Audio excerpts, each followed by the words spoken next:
नमस्कार दोस्तों, मेरी छोटी सी फिल्म कहानी में आपका स्वागत है। आज हम आपके लिए 2025 की थ्रिलर हॉरर फिल्म क्लाउन इन कॉर्नफील्ड लेकर आए हैं। कहानी 1991 की एक रात की है, जब किशोर एक मकई के खेत में एक शोरगुल वाली पार्टी कर रहे हैं और तारों की छाव में हंसी गूंज रही है।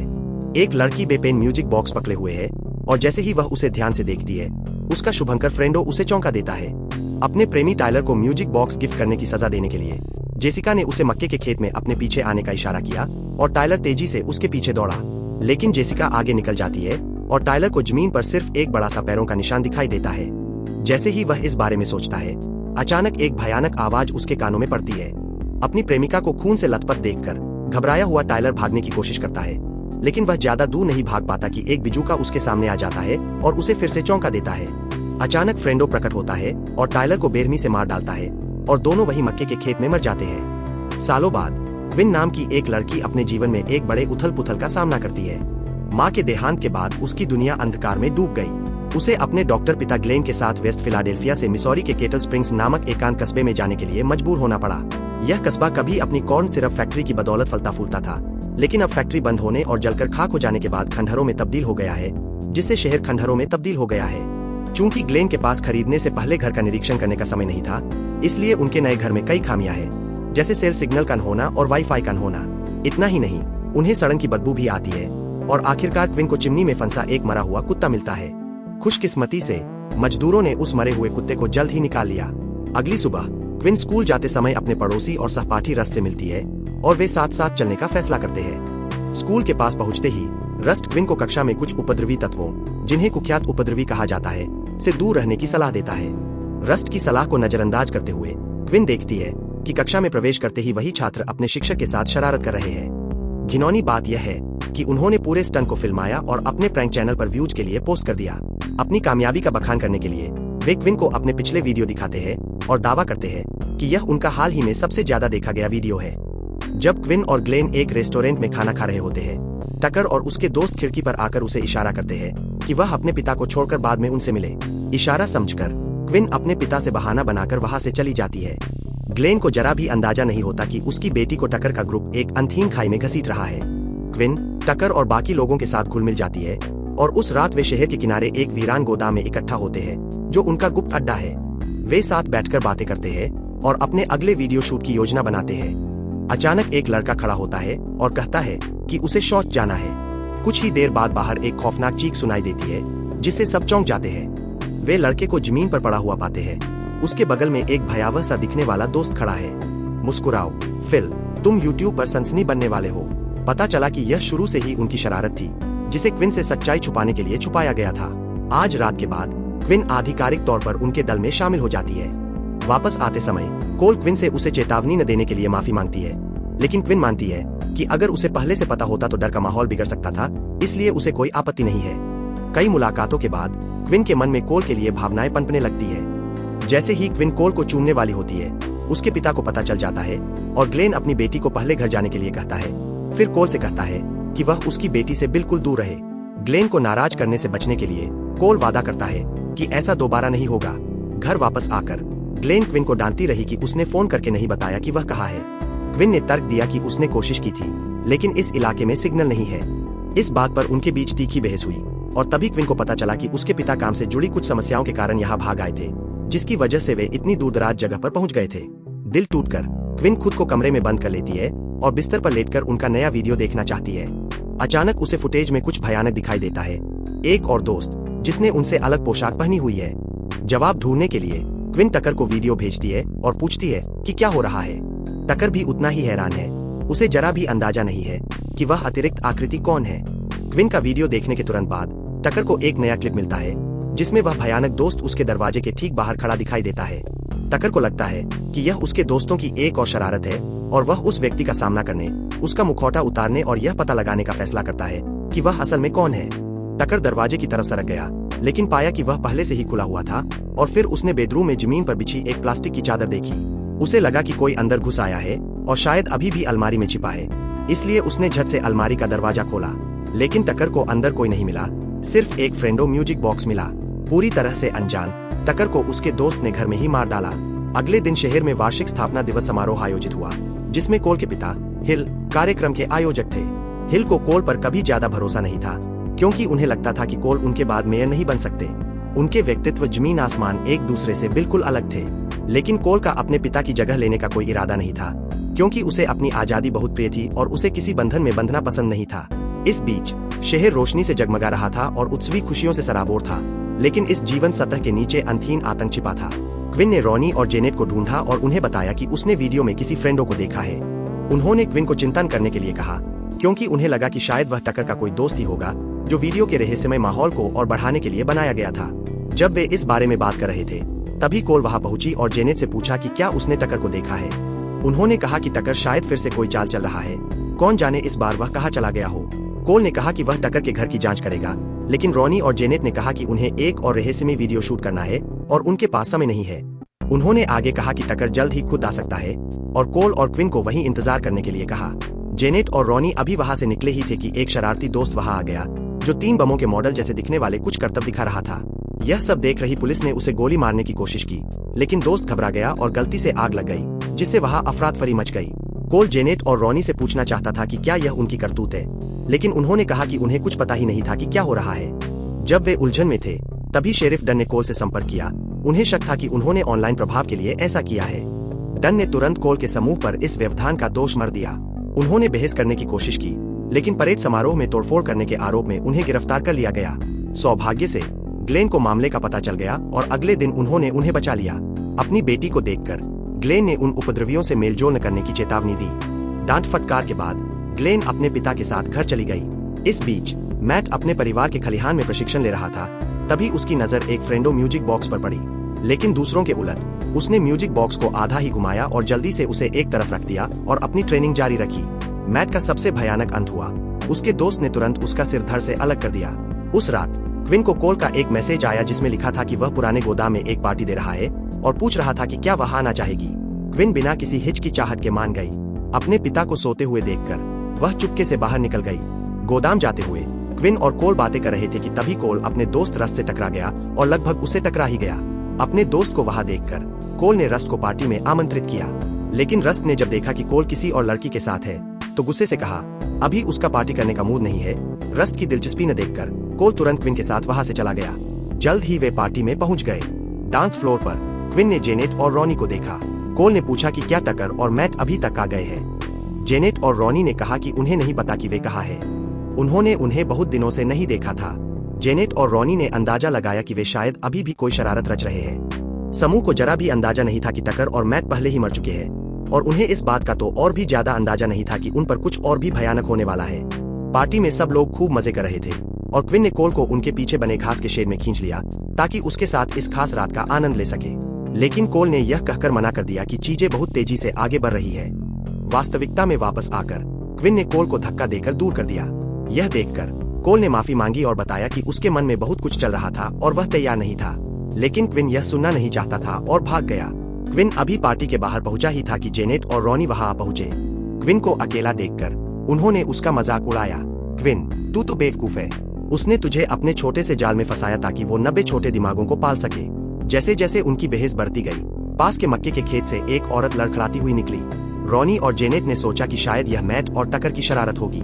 वे मक्के के खेत की ओर चल पड़े और कहने लगे कि ये प्रभाव नकली लग रहे हैं और उन्हें बेहतर प्रॉप्स की जरूरत है। अचानक एक कटा हुआ सिर, जिस पर फ्रेंडो का मुखौटा लगा हुआ था, बाहर फेंका गया। वह मैट था। यह देखकर जेनेट को अब भी लगा कि यह नकली लग रहा है और उसने लापरवाही से उसका सिर रॉनी की ओर उछाल दिया। जब वे अभी भी इधर उधर घूम रहे थे, क्विन उस औरत की नब्ज जांचने के लिए नीचे झुका। क्विन को यह कहते हुए सुनकर कि वह औरत मर चुकी है, उनकी हंसी आखिरकार रुक गई और उन पर भय की लहर दौड़ गई। अरे देखो, ये फ्रेंडो है। डरे हुए किशोर गोदाम में वापस भागे, लेकिन क्विन, रॉनी और जेनेट समय पर नहीं पहुंच पाए और फ्रेंडो के हाथों मारे जाने वाले थे। तभी रस्ट एक हथियार से लैस होकर उनके सामने प्रकट हुआ, उन्हें बचा लिया और एक फ्रेंडो को भी मार डाला। रस्ट ने अपने दोस्तों से पूछा कि वे सब कहाँ गए थे। वे बुरी तरह डर गए थे, इसलिए कुछ भी ठीक से समझा नहीं पा रहे थे। रस्ट ने सबको वहां से निकल जाने को कहा, क्योंकि उसने देखा कि उसके अंदर आने पर सभी गाड़ियों के टायर कटे हुए थे और उस समय इलाके में कोई मोबाइल सिग्नल भी नहीं था। रस्ट ने क्विन से कहा कि वह देखे कि फ्रेंडो मास्क के नीचे कौन है। क्विन ने उसकी बात सुनकर फ्रेंडो का मुखौटा उतारने ही वाला था कि उनके बगल के मक्के के खेत से और भी फ्रेंडो निकल आए। यह भयानक दृश्य देखकर वे डर के मारे ठिठक गए, लेकिन हथियार से लैस रस्ट ने पहले वार किया और एक फ्रेंडो का हाथ तोड़ दिया। अपने साथी को घायल देखकर सभी फ्रेंडो अपने हथियार लेकर आगे बढ़े। रस्ट और भी दोस्तों को गोली मारना चाहता था, लेकिन उसे पता चला कि उसकी बंदूक जाम हो गई है। कोई और चारा न होने पर पूरा समूह पास के खलिहान की ओर भागा। खुशकिस्मती से वे इतनी तेजी से भागे कि अंदर छिपने में कामयाब रहे। उस पल उन्होंने मदद के लिए अपने फोन इस्तेमाल करने की कोशिश की, लेकिन फिर भी कोई सिग्नल नहीं आया। जैसे ही सबको लगा कि वे वहीं मर जाएंगे, क्विन को पास ही एक सीवर नाले का एक छिपा हुआ रास्ता दिखाई दिया। उसे लगा कि शायद वह बाहर की ओर जाता होगा। उन्होंने इससे बच निकलने का फैसला किया। इसी बीच ग्लेन को अपनी बेटी से बहस करने के बाद लगा कि उसने उसे चोट पहुंचाई है। बेचैन होकर वह माफी मांगने उसके कमरे में गया। उसे यह देखकर हैरानी हुई कि क्विन घर पर नहीं थी। अपनी बेटी के फिर से चुपके से बाहर निकल जाने का पता चलने पर ग्लेन उसे ढूंढने निकल पड़ा। ग्लेन ने फोन करके पूछने की कोशिश की कि उसकी बेटी कहाँ है, लेकिन फोन नहीं लगा। अचानक उसने देखा कि उसके क्लिनिक का शीशे का दरवाजा टूटा हुआ है, तो उसने अंदर जाकर देखने का फैसला किया कि क्या हो रहा है। जैसे ही वह अंदर गया, ग्लेन को उसके एक दोस्त ने पकड़ लिया। पता चला कि वह दोस्त अपने साथी के हाथ का इलाज कराने ग्लेन को ढूंढने आया था। दोस्तों ने ग्लेन को धमकी भी दी कि अगर वह अपने साथी को ठीक नहीं कर पाया तो वह उसे और उसकी बेटी को मार डालेगा। अपनी बेटी के उनके हाथों में होने की चिंता में असहाय ग्लेन के पास मारने के अलावा कोई चारा नहीं था। खलिहान में वापस आकर दोस्तों ने पूरी ताकत से हमला बोल दिया। यह देखकर कि वे अंदर घुसने वाले हैं, रस्ट ने बाकियों को पहले भागने को कहा और खुद पीछे रहकर उन्हें रोकने लगा। चतुर रस्ट ने एक गैसोलीन कैन और कई प्रोपेन टैंक ढूंढ निकाले और उन्हें एक कृषि मशीन से बांध दिया। उसने हत्यारों के घुसते ही उन्हें उड़ा देने की योजना बनाई। क्विन का समूह सीवर नाले के सामने से भागकर तेजी से दूसरे छोर पर चढ़ गया। रस्ट को लगा कि वे बच गए हैं, इसलिए उसने अपनी योजना पर अमल किया। कोल यह सोचकर कि रस्ट गोदाम में मरा हुआ होगा, वापस जाकर उसे बचाना चाहता था, लेकिन क्विन ने कहा कि बंदूक में सिर्फ एक ही खोल बचा है और उसे बचाकर रखना चाहिए। उनके पास रस्ट को वही छोड़कर मक्के के खेत में भागने के अलावा कोई चारा नहीं था, इस उम्मीद में कि आसपास कोई मदद के लिए मिल जाएगा। इसी बीच ग्लेन, जो अभी भी अपने दोस्त का इलाज कर रहा था, अचानक वॉकी टॉकी पर आवाजें सुनी कि उसकी बेटी गोदाम से भाग गई है। यह जानकर कि उसकी बेटी अभी भी फ्रेंडों से बच रही है, ग्लेन को लगा कि अब और देर नहीं की जा सकती और उसने भागने की योजना बनाई। उसने जल्दी से घायल फ्रेंडों से कंट्रोल वायर खींच लिए। जब मशीन से आवाज आई तो ग्लेन ने फ्रेंडों को बताया कि मरीज को तुरंत इलेक्ट्रोथेरेपी की जरूरत है और उसे डिफिब्रिलेटर पैडल पकड़ने को कहा। अपने साथी को मरते हुए देखकर फ्रेंडों ने बिना सोचे समझे पैडल पकड़ लिए। जब फ्रेंडों ने अपना हथियार नीचे रखा तो ग्लेन ने मौके का फायदा उठाकर फ्रेंडों को चाकू मारकर मार डाला। फ्रेंडों को गिरते देख ग्लेन ने जल्दी से वॉकी टॉकी पकड़ ली। दूसरे दोस्तों से उसे क्विन के भागने की दिशा पता चली और यह सुनकर आखिरकार उसने राहत की सांस ली। यह जानकर कि उसकी बेटी अभी भी फैक्ट्री के पास ही है, ग्लेन जल्दी से उसकी ओर दौड़ा। इस बीच क्विन का समूह मक्के के खेत से बाहर भागा और एक कार को आते देखा। वे मदद के लिए पुकारने के लिए सड़क के बीचों बीच दौड़े, लेकिन उन्हें हैरानी हुई कि पास से गुजर रहा पुलिस अधिकारी ही उनका दुश्मन बन बैठा था। हो गया। क्विन के ग्रुप को खून से लथपथ देखकर डन को शक हुआ कि वे फिर से कोई गलत काम करने वाले हैं। खासकर कोल, जिसे वीडियो बनाने का शौक था। डन ने पहले ही चेतावनी दे दी थी कि अगर उसे कोई सबूत मिला तो वह उसे गिरफ्तार करने से नहीं हिचकिचाएगा। वे बार बार कहते रहे कि उनके दोस्तों ने उन पर हमला किया है, लेकिन डन ने उनकी एक न सुनी। बाकियों ने खुद को बचाने के लिए डन से उन्हें भी गिरफ्तार करने को कहा, लेकिन डन को लगा कि वे बेतुका व्यवहार कर रहे हैं और उन्हें छोड़कर भाग गया। असहाय क्विन, जेनेट और रॉनी के पास बस भागते रहने का ही विकल्प बचा था। जेनेट ने फिर बताया कि उसकी एक दोस्त मक्के के खेत से लगभग 1 किलोमीटर दूर एक घर में रहती है। शायद वे वहां जाकर मदद के लिए पुकार सके। कोई और चारा न होने पर वे मक्के के खेत में वापस भागे और बीच से रास्ता काटने की सोच रहे थे, लेकिन उनकी किस्मत खराब थी। वे अभी अंदर ही दाखिल हुए थे कि उन्होंने मक्के के खेत में कई दोस्तों को देखा जिनके हाथ में चेनसॉ थे। क्विन, जेनेट और रॉनी डरकर भाग गए। खुशकिस्मती से क्विन ने तुरंत प्रतिक्रिया दी और एक दोस्त को तुरंत नीचे गिरा दिया, लेकिन आगे दौड़ रहा रॉनी सीधे एक दोस्त की चेनसॉ से टकरा गया। रॉनी को बुरी तरह मरते देख क्विन और जेनेट हताश होकर विपरीत दिशा में भागे।